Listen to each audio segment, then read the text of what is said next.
All rise. Judge of the B Court is now in session. Judge, this is case number JVB 1039, Sutton case. Thank you. You're welcome. Okay, Ms. Sultan, you're back.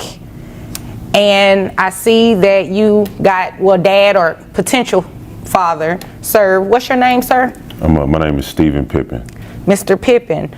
Okay. You understand why you are here today, right? Yeah, unfortunately. Okay. You know I ordered you to have DNA testing done a month ago. Yes. And so we can determine child support, what it's going to be in this case.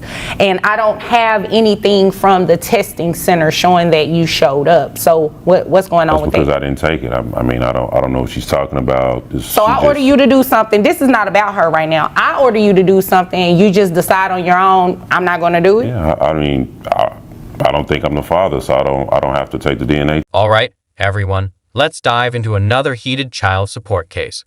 Miss Olin is back in court, and this time, she's brought someone new into the mix, Mr. Stephen Pittman, a potential father. Right away, the judge cuts to the chase, asking why Mr. Pittman hasn't taken the DNA test she ordered a month ago. His response? He claims he's been too busy and doesn't believe he's the father. But the judge isn't having it. She reminds him that this is a serious matter, one that affects a child's future, and avoiding the test isn't an option. Miss Olin looks frustrated, clearly eager to get answers. Meanwhile, Mr. Pittman seems unfazed, but the judge's patience is wearing thin. The courtroom is tense, and it's clear she's ready to take action. Will Mr. Pittman finally step up, or is he about to face serious consequences? Stay tuned to find out. Well, if you don't think you're the father, wouldn't it make sense to go ahead and take the DNA test? Yeah, but I mean, it's all this long process. I'm a busy man. I got a lot of stuff on my plate right now, so I don't have time to sit back and Well, how busy are you? What do you do? I'm a waiter. Oh. And I'm a full-time student. Oh, okay. So I don't have time for the games and all this testing, DNA testing, all that. I don't have time for it. All right, so you work every day as a waiter? Yes.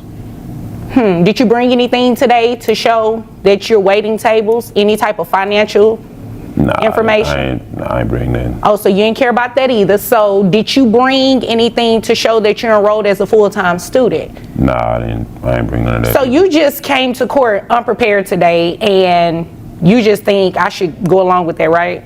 I mean, if that's what you want to call unprepared, yeah. When did you start working as a waiter? About 4 months ago.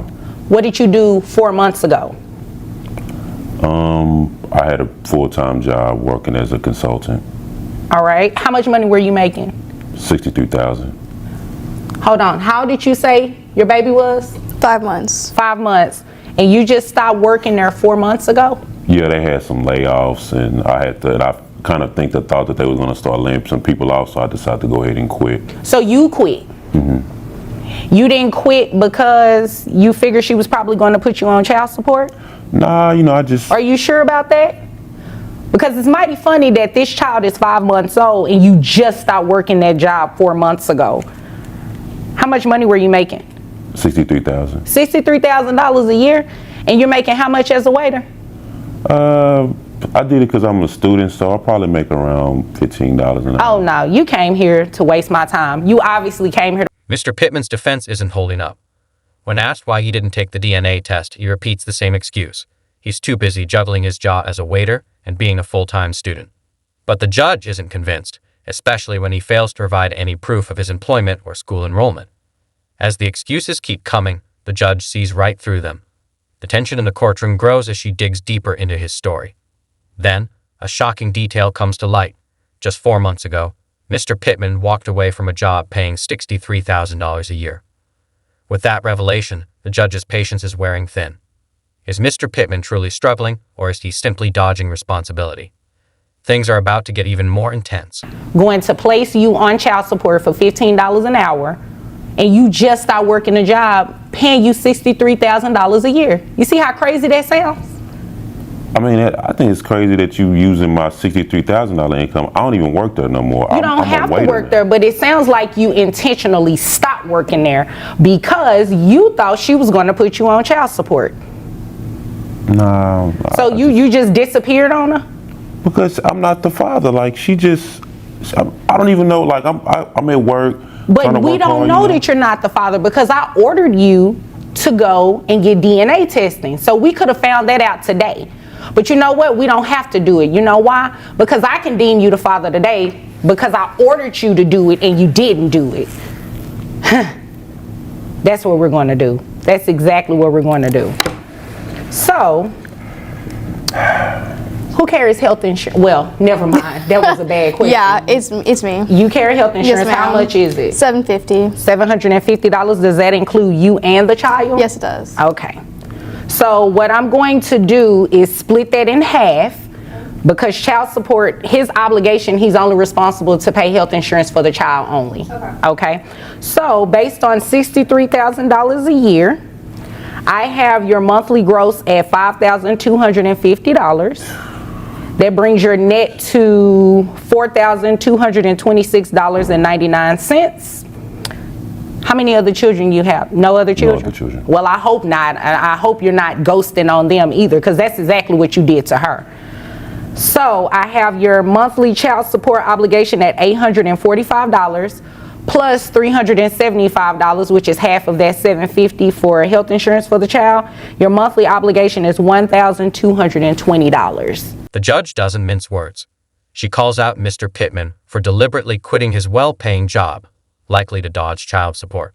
His claims of being a student and working as a waiter don't hold much weight, especially with no proof to back them up. Without hesitation, the judge bases his child support payments on his previous $63,000 salary, ordering him to pay $1,220 per month, plus half of the child's health insurance costs. And since he refused to take the DNA test, the judge rules him the father by default. It's a firm but fair decision, leaving Mr. Pittman with no more excuses. Justice has been served. And I'm ordering you to do that. And you don't have any control over that because that goes through a state agency and it'll just I withhold just from you. go ahead and just submit my W-2s whenever I get them. I'll come back. Oh, okay, that's fine. But today, this is what we're doing. Since you came in here unprepared and not caring about anything, you don't care about that $1,220 either then, right? Okay, I guess so. But we'll get up there. I'm not tripping. Okay, well, we can do that at a later date. Do you have any other questions? No, I don't got no question. Okay, do you have any other questions? Okay, if nothing. Mr. Pittman isn't happy with the ruling, but the judge doesn't budge. She firmly reminds him that court orders aren't optional. His choices have consequences. More importantly, she makes it clear that this case isn't about his excuses or lost income. It's about the child's well-being. Before wrapping up, the judge delivers a powerful message. Parenting is about responsibility, not avoidance. She reinforces the legal reality in Texas. Refusing a court-ordered DNA test can result in being declared the father by default. She also stresses the importance of financial responsibility, especially when it comes to providing for a child. As the case concludes, the judge leaves the courtroom with a final thought. Every child deserves support, and every decision made in court shapes their future. If you know someone in a similar situation, share their story, because ensuring a child's well-being starts with holding parents accountable.